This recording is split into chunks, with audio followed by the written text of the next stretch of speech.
Bonjour, le texte qui est présenté cet après-midi est un texte à la fois modeste et pragmatique.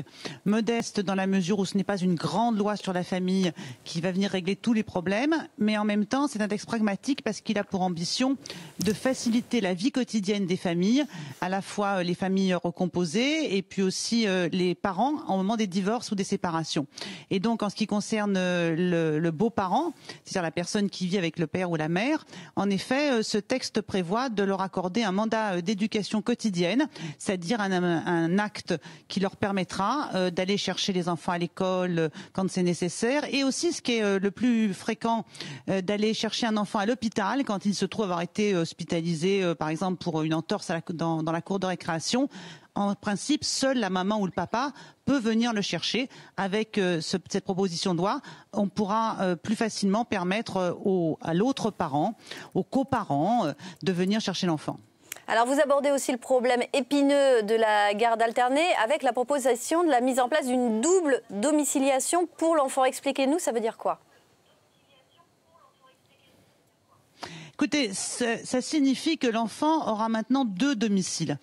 Quand ses parents se sont séparés, souvent, un des parents a la garde le plus fréquemment et l'autre parent a les week-ends, les vacances, enfin, peu importe l'organisation des parents, mais l'enfant n'a qu'un domicile. Maintenant, on dira à l'enfant, voilà, tu es chez toi, chez ton papa et chez ta maman, quelle que soit l'organisation du temps d'accueil des deux parents.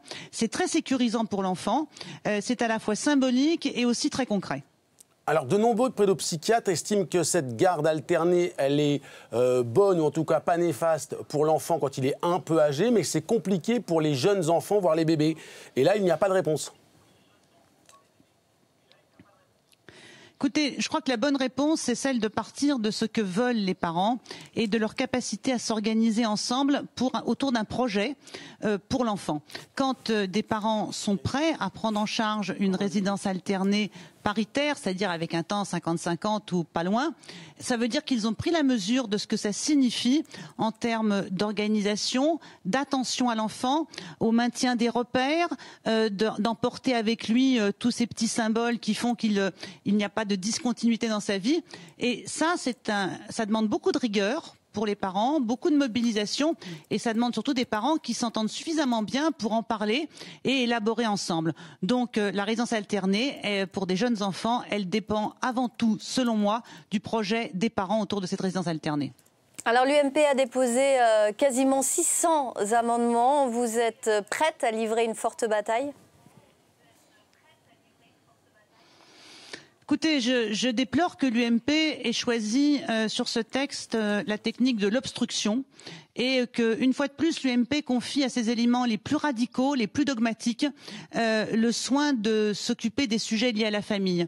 L'UMP a souvent une vision biaisée des sujets famille, et en l'espèce, ces amendements d'obstruction visent à continuer quelque chose qui pourtant est passé et derrière nous, c'est-à-dire la bataille autour de la loi sur le mariage pour tous. Ce texte est un texte pour toutes les familles, ce texte est un texte qui est attendu par beaucoup de familles, et l'UMP, par l'obstruction, préfère prendre toutes les familles en otage et les pénaliserait toutes pour continuer de mener une bataille idéologique. J'espère que d'ici cet après-midi, ils vont être raisonnables et qu'ils vont retirer tous ces amendements d'obstruction pour qu'on puisse discuter d'éventuelles propositions constructives dont ils seraient porteurs. Moi, je suis là pour apaiser et surtout pour construire, pour avancer. Et je suis prête à discuter avec tous ceux qui sont dans cet esprit-là.